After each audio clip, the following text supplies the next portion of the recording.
On continue. Donc, une petite démonstration sur MATLAB que je vais vous faire écouter rapidement. Donc, quand je vais vous faire la présentation MATLAB, automatiquement, je ne pourrai pas parler parce que mon microphone sera coupé. Donc, patientez un moment. D'accord? Un moment, s'il vous plaît. Et je vais vous faire la présentation MATLAB et vous allez voir un peu la différence des sons, les différents sons. Vous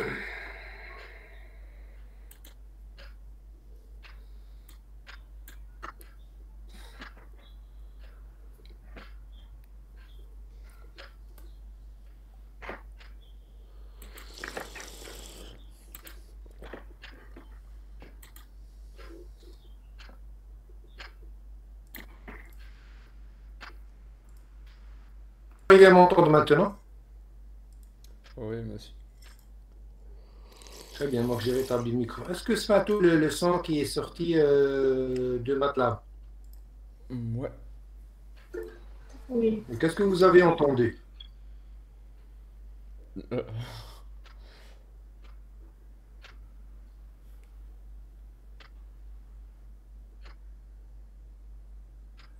Bon, une alarme. C'est pas tout à fait une alarme, mais en fait, c'est un son qui varie. Donc, une fréquence, une sonnerie qui varie des basses fréquences vers les hautes fréquences. D'accord? Donc, si vous avez remarqué, donc je vais d'abord vous demander la question suivante. Est-ce que vous avez remarqué que la fréquence du son change?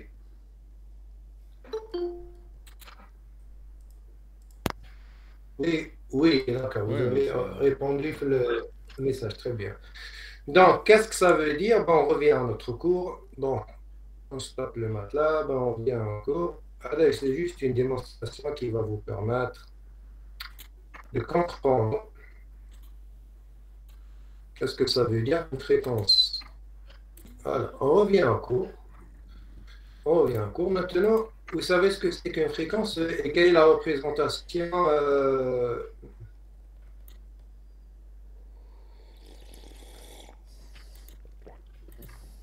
attendez. Voilà. Très bien.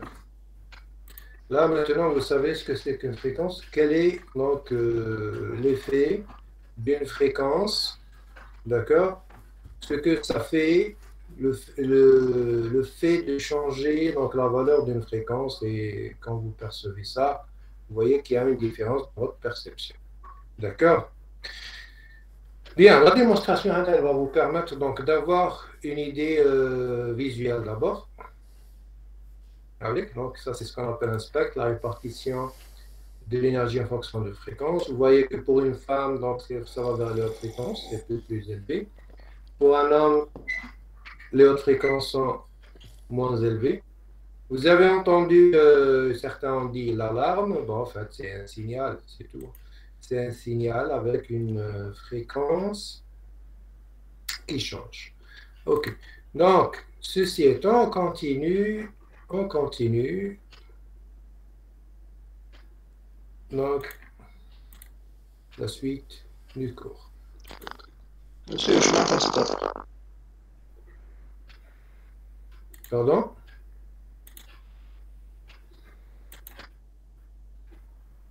Oui? Monsieur, je m'intéresse pas. J'arrive pas à vous entendre. Est-ce que vous arrivez à entendre correctement? Parle gauchement à spectre, monsieur. D'accord. Qu'est-ce que ça veut dire spectre? Spectre, c'est la répartition de l'énergie en fonction de la fréquence. On va le voir plus tard. Juste après, on va le voir. D'accord. Bien. Donc, on passe à la suite. Définition. Donc, l'idée de base d'un développement en série de Fourier est qu'un signal périodique peut être décomposé en une somme de signaux harmoniques, c'est-à-dire des signaux dont la fréquence est multiple d'une fréquence fondamentale. Donc, on va supposer qu'il y a un signal S de t. On va d'abord fermer le MATLAB. Voilà. Donc, on va supposer qu'il y a un signal S de t, une fonction continue périodique de période t0. Donc, on peut décomposer ce signal en une somme infinie d'exponentielles complexes de fréquence multiple de f0, qui est égal à 1 sur t0. Et donc, le signal S de t va s'écrire de la forme suivante, donc sigma S de k exponentielle j de pi k t sur t0. S de k, c'est les coefficients de Fourier. D'accord? Ils sont donnés par la formule suivante, donc l'intégrale de moins t0 sur 2 à t0 sur 2, signal S de t exponentielle moins j de pi k t sur t0 dt. D'accord? Donc ça, c'est le signal temporel en fonction des séries de Fourier, et la série de Fourier en fonction du signal temporel. Donc quand je mets quelque chose en couleur, ça veut dire que c'est important, c'est deux formules à apprendre pour pouvoir faire le reste. La suite des coefficients complexes S de K constitue le spectre de Ré discret du signal périodique. Voilà. Là, vous avez donc la notion de spectre. D'accord?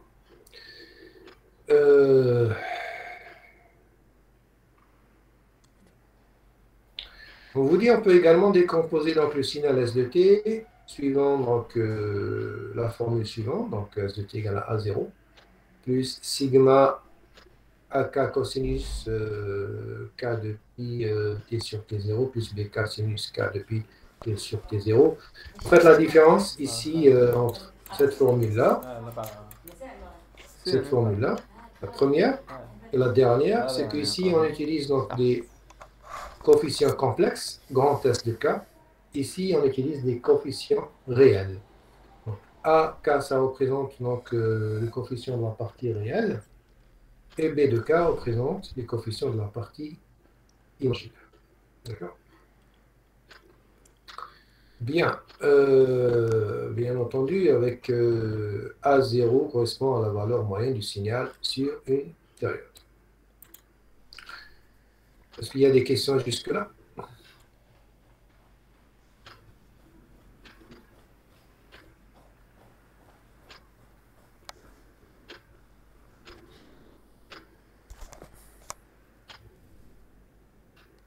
Non, très bien. On continue.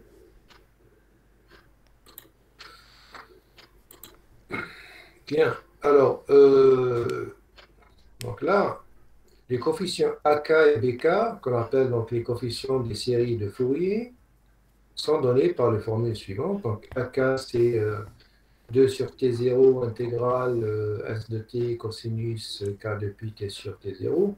Et B de K, c'est 2 sur T0 l'intégrale S de T, cette fois non pas cosinus, mais sinus K de pi T sur T0. Donc, ce sont les formules des séries de Fourier.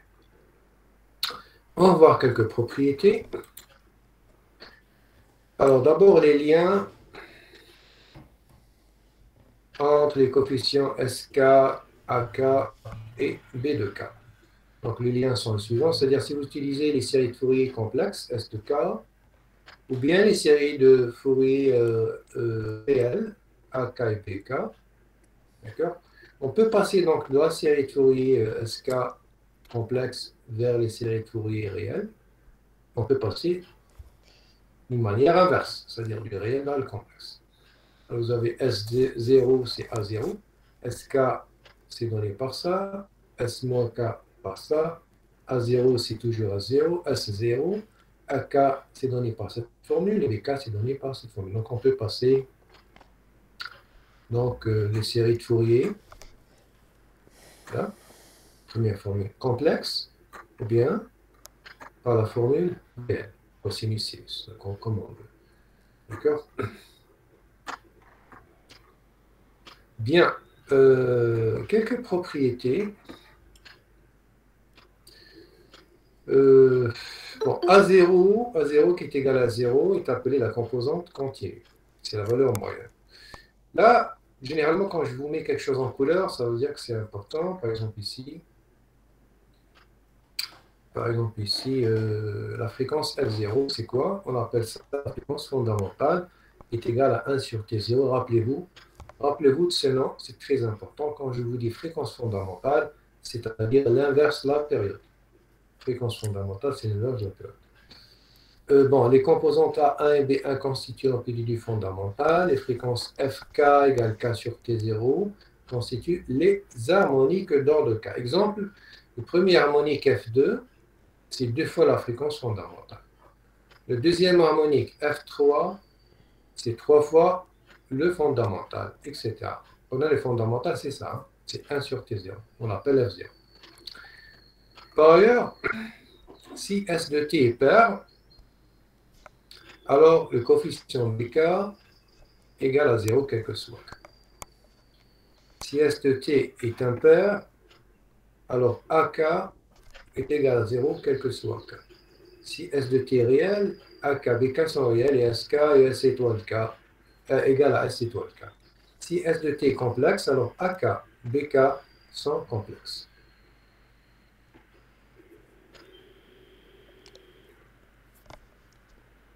Bien.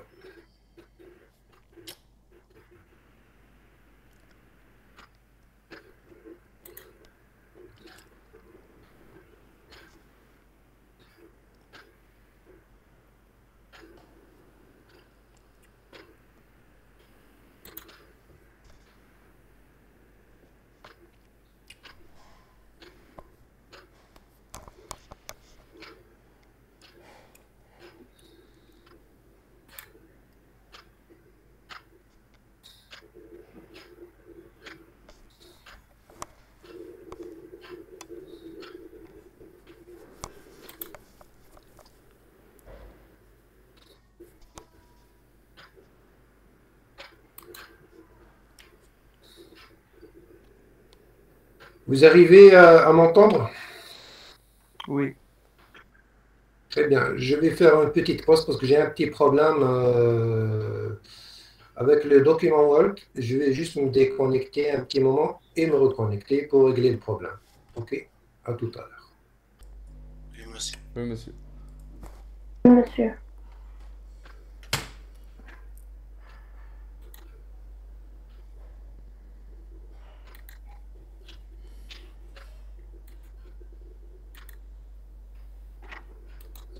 Vous arrivez à m'entendre? Oui, monsieur.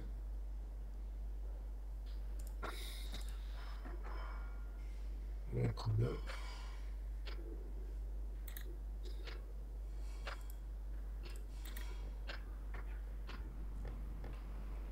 bien, on vous entend. Nul. Si S de T est impair, alors les AK sont nuls. On passe maintenant à l'égalité de Parseval. L'égalité de Parseval qui dit que la puissance est égale donc 1 sur T0. Donc T0 c'est la période de votre signal. L'intégrale sur une période du module de S de T au carré. Alors, l'égalité de Parseval dit que cette donc, puissance dans le domaine temporel, c'est aussi égal à la puissance dans le domaine spectral, c'est-à-dire sigma, le moins l'infini plus l'infini, et module, donc la somme des SK au carré. D'accord? Pas de questions jusque-là?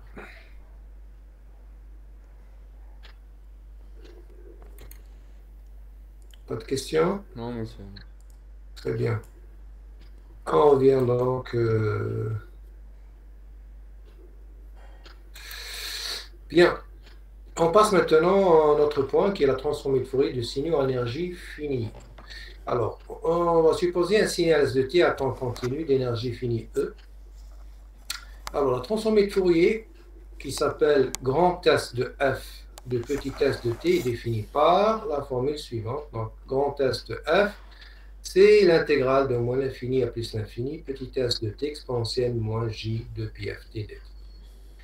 Alors, vous allez remarquer qu'on la désigne par une lettre majuscule, toujours. Donc, le signal dans le domaine spectral, c'est-à-dire la transformée de Fourier, est désigné par une lettre majuscule, alors que le signal dans le domaine temporel, c'est une lettre minuscule. Donc, petit s de t, donc c'est dans le temps. Grand S de f, c'est dans le domaine fréquentiel. OK? Cette formule est très importante. Je vous demanderai, s'il vous plaît, de la prendre par cœur. Alors, grand S de f est aussi appelé spectre complexe. Là, on arrive à la question de votre camarade qui m'avait dit c'est quoi le spectre. Donc, SF est aussi appelé spectre complexe ou tout simplement spectre. Et ça correspond à la représentation fréquentielle du signal S de t. Donc, la formule inverse qui permet donc de passer donc, de S de f à petit s de t est la suivante. Donc, petit s de t, c'est donc l'intégrale de grand S de f exponentielle j depuis ft df. Donc, ces formules-là, c'est des formules très importantes. OK, donc c'est des formules qui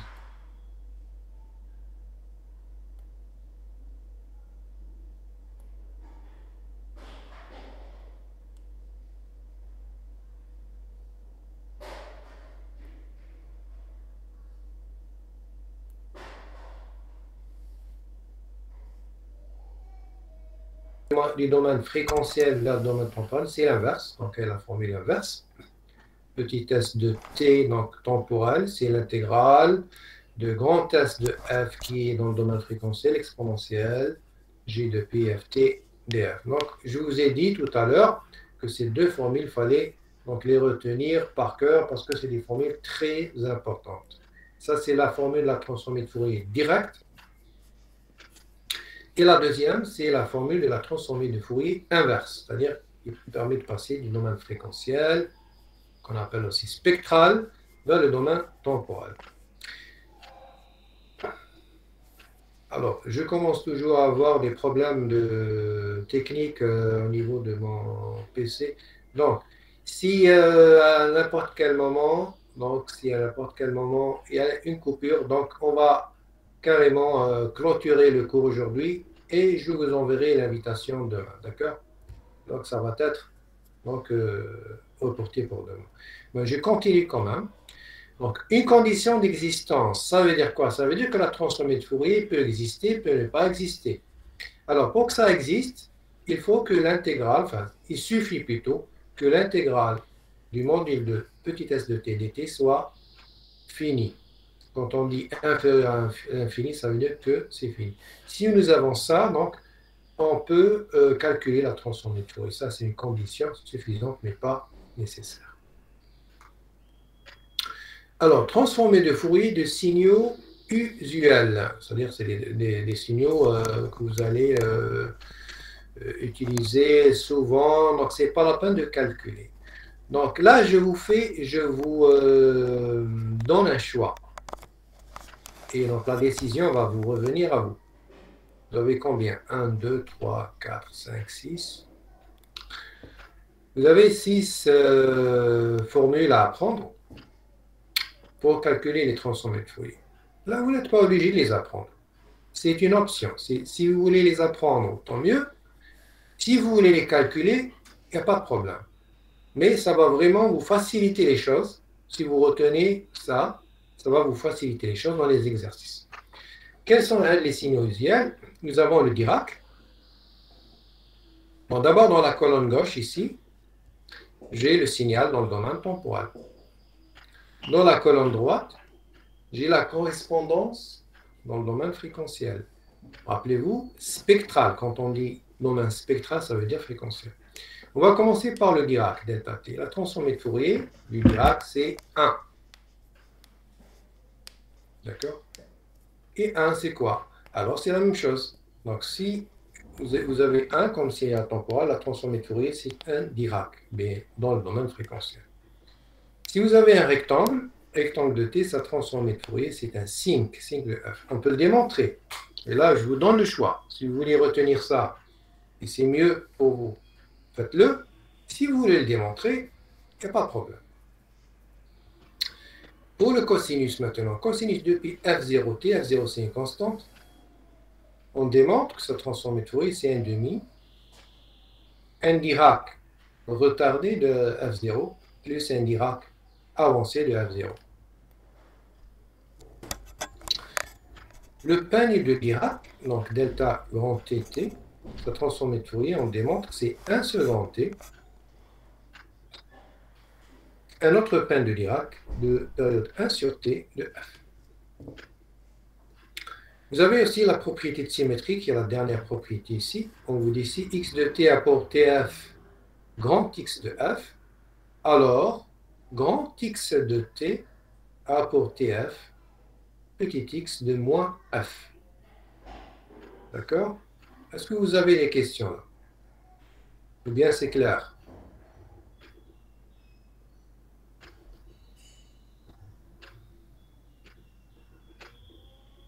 Pour me dire d'abord, est-ce que vous arrivez à m'entendre?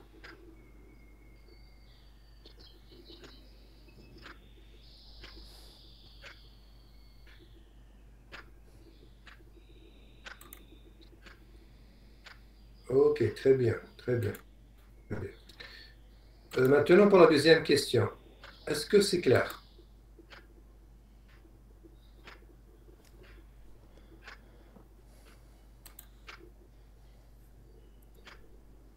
Très bien. C'est clair, très bien. C'est bien. Bon, cette formule-là, il faudra l'écrire dans une feuille, dans votre cahier, là où vous voulez.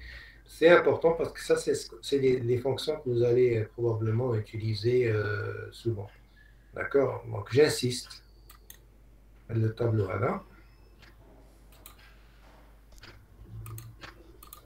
D'accord? Le tableau que j'ai mis en jaune, qui correspond donc au transformé de Fourier de signaux idéaux. C'est quelque chose d'important, donc je vous conseille de le recopier et vous allez l'utiliser très souvent. Bien, propriété de la transformée de Fourier. Alors, on démontre qu'une opération sur petit s de t se traduit par une autre opération spécifique dans l'espace des fréquences sur grand S de f. Par exemple, la linéarité.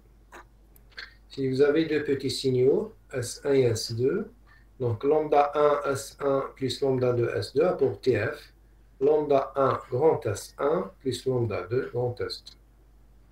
Vous avez la propriété de translation en temps, qu'on appelle aussi la propriété du retard.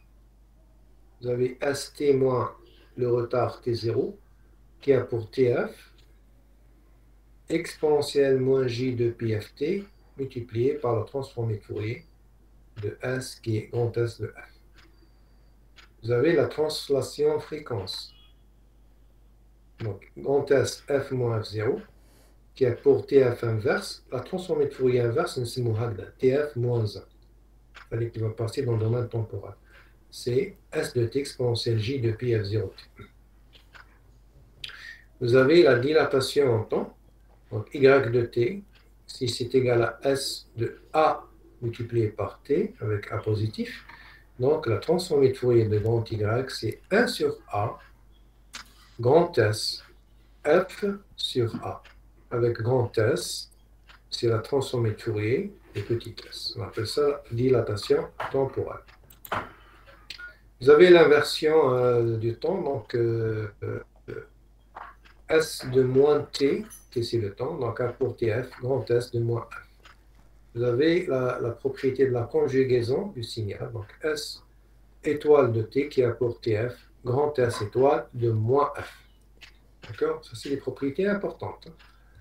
Il faudra quand même les connaître. Vous avez les formes particulières aussi. Alors, si S de T est réel, alors le module de grand S de F, le module là, c'est-à-dire quand je mets exact, ce n'est pas la valeur absolue. La valeur absolue quand c'est réel. Quand c'est complexe, ça veut dire que c'est le module. D'accord? Et pair, le module, donc le pair obtâche, donc si le signal est réel. Je répète, c'est important. Si le signal est réel, donc le module du spectre, ou de la TF, est pair. Si S de T est réel, pair, donc grand S F est réel et pair. Si S de T est réel impair, alors grand S F imaginaire impair, etc. La convolution en temps. Alors, on appelle produit de convolution de deux signaux d'énergie finie, X et Y. Le signal Z défini par, c'est quelque chose qu'on a déjà vu, X convolué par Y, c'est l'intégrale XU, YT moins U, DU. D'accord? On a dit aussi que c'était commutatif. X convolué par Y égale à Y convolué par X. Alors, ce qui est intéressant ici, et c'est très important, cette dernière formule, c'est que si vous avez la convolution entre deux signaux X et Y, donc X convolué par Y, ça va donner grand X multiplié par grand Y dans le domaine spectral. Est-ce que vous avez des questions là?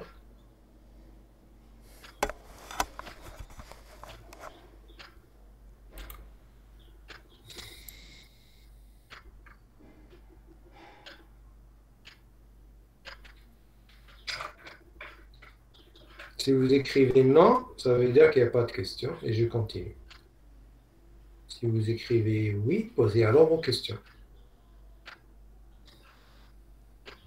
Alors, il y a une réponse qui dit, enfin, un étudiant, une étudiante qui dit non. Donc, il n'y a pas de question. C'est tout le monde qui est d'accord, pas de question. Est-ce qu'il y a des gens qui n'ont pas? Il n'y a pas de question. Très bien. Alors, on continue. Juste je répète le dernier point là, pour là. Si deux signaux sont convolués, par exemple petit x et petit y, leur transformé de Fourier, c'est leur produit dans le domaine spectral. Donc ça, c'est très important.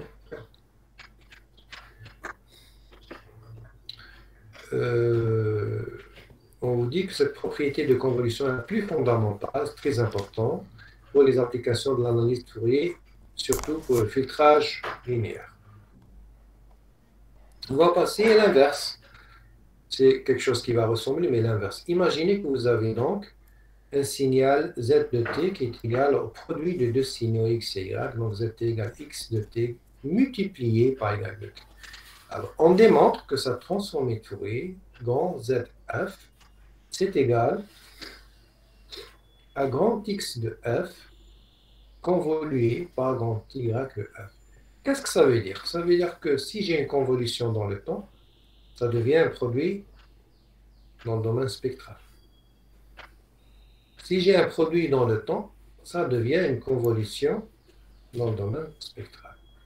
Donc la transformée de Fourier transforme une convolution en multiplication et multiplication en convolution. Donc ça c'est, si vous voulez, un théorème. Les théorèmes, c'est quelque chose qui est fait pour vous faciliter donc, les choses, les applications, les exercices. Donc, c'est bien de retenir ces théorèmes-là pour ne pas à chaque fois refaire tous les calculs d'intégrale, etc. Donc, je répète, la transformée de Fourier transforme la convolution en multiplication et la multiplication en convolution. Alors, remarque concernant l'impulsion de Dirac. Alors, on a déjà vu dans les trucs usuels que le Dirac a pour TF 1. Donc, nous avons transformé de Fourier de delta t, c'est égal à 1. D'accord? Quelques propriétés maintenant.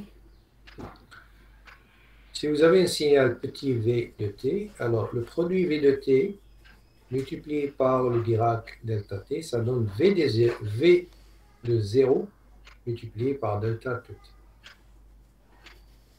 V de t multiplié par delta t moins t0, c'est égal à v au point t0 multiplié par delta t moins t0.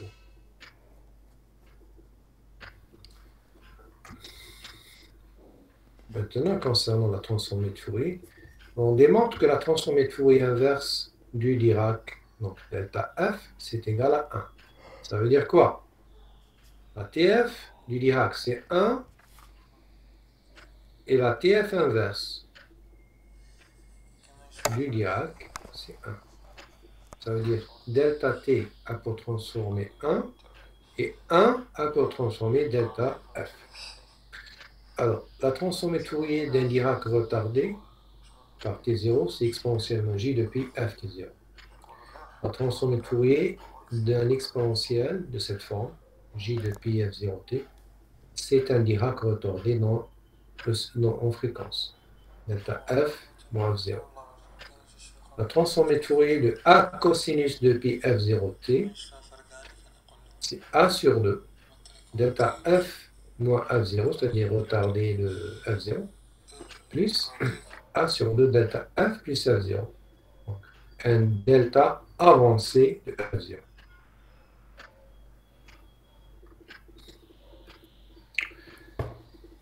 Un Dirac retardé, quand vous ne voyez pas un Dirac, c'est le Dirac retardé parce que delta, pour moi, c'est l'élément neutre. D'accord? Si maintenant vous avez deux retards, un delta retardé de T0, convolué par un delta retardé de T1, ça vous donne un delta retardé de T0 et de T1. Donc ça vous donne delta T moins T0 moins T1. Si vous avez un signal V de T convolué par delta T, c'est V de T, donc c'est l'élément neutre. Mais V de T convolué par delta T moins T0, c'est VT moins T0, donc ça fait un opérateur. C'est comme si c'était un opérateur de retard. Si vous avez un delta A de T, A c'est une constante, cette expression est aussi égale à 1 sur valeur absolue de A multiplié par le Dirac. Pas de questions jusque-là? Non, monsieur. Très bien. Donc, ça a l'air d'être clair pour vous. Ça a l'air d'être clair pour tous les membres.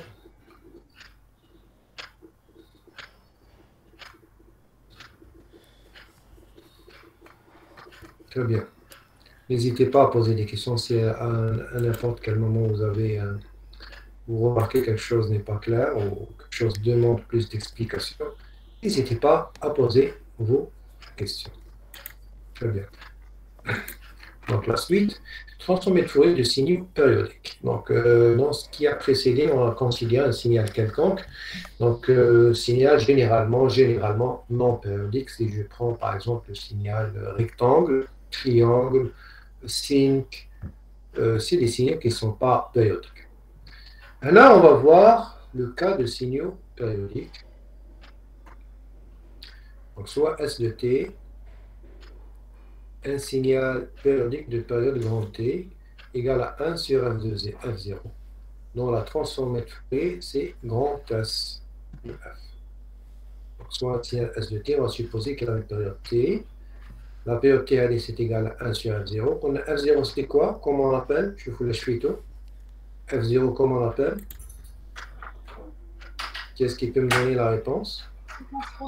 Fondamental. Fréquence fondamentale. Très bien. Très bien. C'est la fréquence fondamentale. Rappelez-vous bien de cette appellation. F0, c'est la fréquence fondamentale. C'est l'inverse de la période. Bien, comment on va calculer maintenant cette transformée de Fourier? Alors, on peut l'obtenir par la formule suivante. Donc, grand S de F, c'est sigma grand S de nF0 delta F moins nF0. D'accord? Les grands S, c'est les séries de Fourier. Avec petit s de t, c'est quoi? C'est sigma grand S nF0 exponentielle J 2 pi nF0 de t. Et les coefficients de Fourier, les grands S sont donnés par cette formule. Donc Snf0, c'est aussi égal à S1, c'est 1 sur T0, intégrale sur une période, petit s de t exponentiellement J, 2 pi F01T dt. D'accord. Donc on utilisera ça. Maintenant, on arrive à un théorème qui dit, ou qui résulte d'une démonstration. Donc on vous dit, on démontre que la TF d'un signal périodique, le période T, est discrète, et avec un pas d'échantillonnage égal à 1 sur T. Qu'est-ce que ça veut dire? Qu'est-ce que ça veut dire discret ou discrète? Qu'est-ce que ça veut dire? Quand on dit un signal est discret, qu'est-ce que ça veut dire?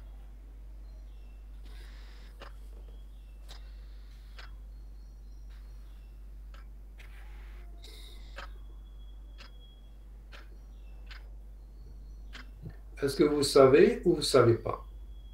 Donc si vous savez, on continue. Si vous ne savez pas, j'explique. Faible fréquence, non. Monsieur, c'est un signal discontinu. Discontinu, oui. Et comment? Comment Il discontinu? donne aucune information quand l'intervalle il est entre un intervalle. C'est presque ça. Notez comme un exemple, je te fais un mot. Imaginez par exemple, si je prends le signal de parole que je suis en train de parler, si je prends un microphone, j'enregistre ce signal, vous allez voir que c'est un signal comment? Continu, bien discret. Discret. Non, continu. انت كي تهدر وتحبس. تهدر continuellement, non? Ton signal de parole, il est continu ou il est يحبس? Continue. Continue, très bien. Maintenant, si je... c'est pour connaître le chemin, un exemple de signaux continu. Donc, on va prendre un exemple de signaux discontinus. Imaginez, par exemple, vous travaillez dans un service de météorologie. La météo, qu'est-ce qu'on fait? On fait des statistiques. Par exemple, du 1er janvier au 31 décembre, on a la température d'Alger chaque jour. D'accord? La moyenne. Par exemple, le 1er janvier, on a 10 degrés. Le 2 janvier, 11 degrés, etc., etc. Le 31 décembre, on a par exemple 8 degrés. OK? Le signal, là, si je le trace, est-ce qu'il est continu ou bien discontinu? Pardon, est-ce qu'il est continu ou bien discret? Discret. Discret, très bien. Parce que j'imagine que, bon, par exemple, je prends la température, si je prends à midi, à midi, le 1er janvier, il a fait 10 degrés. Et à 13 heures, il a fait combien? Je ne sais pas. À 14 heures, je ne sais pas. Vous savez bien que la température, elle change dans la journée. Maintenant, j'ai piqué la température, par exemple, à midi. J'ai pris 10 degrés. Le midi de la journée suivante, je trouve 11. Et entre les deux, il y a combien? Je ne sais pas, parce que par exemple, à minuit, il a fait 10 et demi, il a fait 9, il a fait 8, je ne sais pas. D'accord? Donc, quand on dit un signal discret, ça veut dire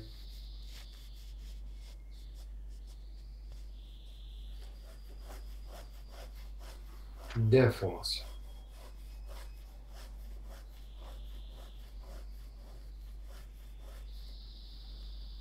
On démontre que la TF d'un signal périodique de période entière est discrète et avec un pas d'échantillonnage égal à 1 sur T. Donc, la TF de S de T donné par grand S de F, c'est sigma, grand S F0, delta F moins 1 F0. Donc, ainsi, la transformée de Fourier d'un signal périodique de période T apparaît comme une combinaison linéaire de masses ponctuelles localisées aux fréquences discrètes F de N, qui sont des multiples de 1 sur T. Alors, c'est le modèle mathématique d'un spectre de raies. Spectre de raies. Bien, remarque, la transformée de Fourier d'un panier de Dirac, delta T, est un pain de Dirac. On a expliqué ce que c'est qu'un pain de Dirac. On a un pain de Dirac, c'est une infinité de Dirac. Un Dirac là, un Dirac ici, un Dirac ici. Donc, de moins l'infini à plus l'infini, c'est comme si je prenais des photocopies. Donc, copier-coller, copier-coller. Vous avez donc un Dirac retardé d'une période T, de période 2T, 3T, 4T, et du côté positif, du côté négatif. Donc, nous avons une infinité. Alors, transformer du pain de Dirac, delta grand T de T, c'est égal aussi à un pain de Dirac, mais divisé par T. Donc, c'est égal à 1 sur grand T, delta 1 sur grand T, donc la période mais tous les jetés, mais tous les inverses, de F. D'accord? Donc, c'est égal à sigma, enfin 1 sur T sigma, delta F moins 1 sur T. Avec delta de T, donc le pain de Dirac, c'est quoi? On a déjà défini en cours, c'est sigma delta T moins 1 T. D'accord? Donc, c'est une infinité. Plus ça va de l'infini plus l'infini, c'est une infinité de Dirac, un Dirac, un Dirac, un Dirac, jusqu'à l'infini, ça me fait notre pain de Dirac. Donc, si j'ai un pain de Dirac, la TF1, on démontre que c'est égal à 1 sur T, multiplié par un autre pain de Dirac dans le domaine spectral, mais avec une période de 1 sur T. Pas de questions là?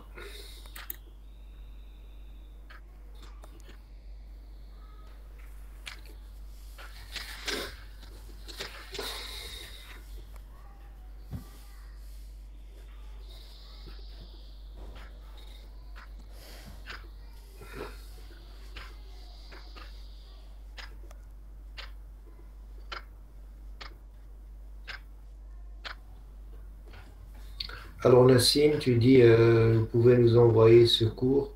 Non, je ne vous envoie pas le cours. Le cours, je ne l'envoie pas. Par contre, comme je l'ai déjà expliqué, je suis en train de vous préparer le site web. D'ailleurs, juste pour rappel, je vous ai mis les deux séries de TD. Donc la série de TD numéro 1 et la série de TD numéro 2 qui sont déjà dans le site. Vous pouvez le télécharger.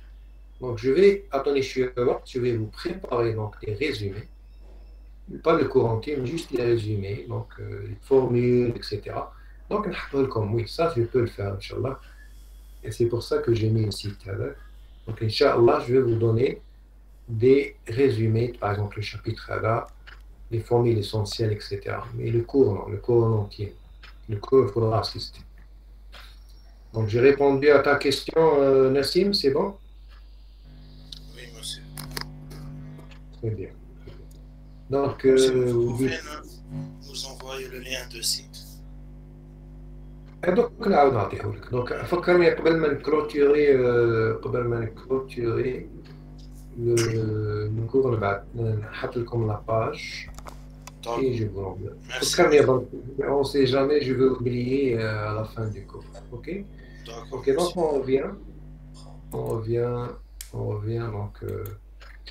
donc résumé sur la transformée de Fourier. Alors résumons donc l'essentiel. Donc, la transformée de Fourier, généralisée par l'emploi des distributions, permet d'obtenir une représentation spectrale des signaux hétéroclites. Comme définition, on définit que donc grand X de f, c'est l'intégrale, X de t concernant J de pi f d. Ça, c'est une formule à apprendre, s'il vous plaît. De même, la transformation inverse qui permet de passer de la fréquence vers le temps. Donc x de t, c'est l'intégrale grand X de f exponentielle de pi f t df. Pour l'étudiant qui m'a posé au début du cours c'est quoi le spectre, et bien voici la réponse. Donc le module grand X de f, la valeur absolue, ce n'est pas la valeur absolue, c'est le module. Quand on prend le module d'un nombre complexe, un domaine, ok. Le module est appelé spectre d'amplitude. Et l'argument θx de f, l'argument de x est appelé spectre de phase du signal. Alors, pour un signal réel, on démontre que le spectre d'amplitude est une fonction paire. Le spectre de phase est une fonction impaire. Alors, propriété de la TF. Donc, on a vu plusieurs propriétés. Par exemple, x conjugué A pour TF, x conjugué de moins f. AXT plus BYT, A pour transformer AXF plus BYF. La dérivée unième du signal, dn, x sur dt, c'est la dérivée unième, pour transformer J de pi f à la puissance 1 grand XF. X convolué par Y, c'est grand X fois grand Y. X multiplié par Y, c'est grand X convolué par grand Y. Un retard de T0, ça revient à une multiplication par un exponentiel de cette forme. Une multiplication par un exponentiel de cette forme, ça correspond au retard spectral de F0. Une dilatation temporelle, ça s'appelle une dilatation temporelle, x a fois t à une constante, c'est une constante, a pour tf, donc 1 sur la valeur absolue de a. Quand je mets a, valeur absolue ici, à la puissance moins 1, ça veut dire 1 sur la valeur absolue de a multiplié par x de f divisé par a. Alors, pour un signal périodique, on a dit qu'on démontre que la TF d'un signal périodique de période longue t, non, pas ET, hein, c'est EST ici. Alors, on démontre que la TF d'un signal périodique de période longue t est discrète, c'est-à-dire elle est discrète, et avec un pas d'échantillonnage égal à 1 sur T. On va expliquer ce que ça veut dire discret. On vous a donné aussi les RTF de signaux usuels. Ça, c'est à la gauche petit x dans le domaine temporal, et ici, donc, ça transformé de Fourier. Donc, on a dit que le Dirac a pour TF1, le 1, c'est delta, le rectangle, c'est le sinc, cosinus de pi F0t, F0 c'est une constante, c'est 1 demi, un Dirac retardé, plus 1 demi, un Dirac avancé. Le pain de Dirac, c'est 1 sur t, un autre pain de Dirac. Et la propriété de symétrie, c'est x de t apporté f grand x de f. Alors, grand x de t a pour transformer petit x de moins f. Et on a terminé notre cours. Voilà, donc je reviens juste par votre camarade. Bon, d'abord, est-ce qu'il y a des questions? Est-ce que vous avez des questions jusque-là? Non, merci. On a terminé le cours, donc on a eu de la chance aujourd'hui, on a terminé le cours aujourd'hui. Donc je vous inviterai à... Oui, j'ai vu votre question et je vais vous répondre, Inch'Allah. Donc je vous inviterai à télécharger les 2 séries d'exercices. La série 1, on a commencé avec quelques exercices, on va essayer de traiter, Inch'Allah. Et la série 2, d'accord, essayez de la traiter. Bon, il y a un camarade qui me demande c'est quoi le spectre de Ré. J'essaierai de voir ça. Maintenant, juste un mot de vos camarades qui m'a demandé donc le site, voilà, le site, l'adresse, voilà. C'est https://site google.com/site/hasuni. Monsieur, vous pouvez le mettre sur le chat. Ok, donc je vais copier comme ça. Copier et envoyer dans le chat.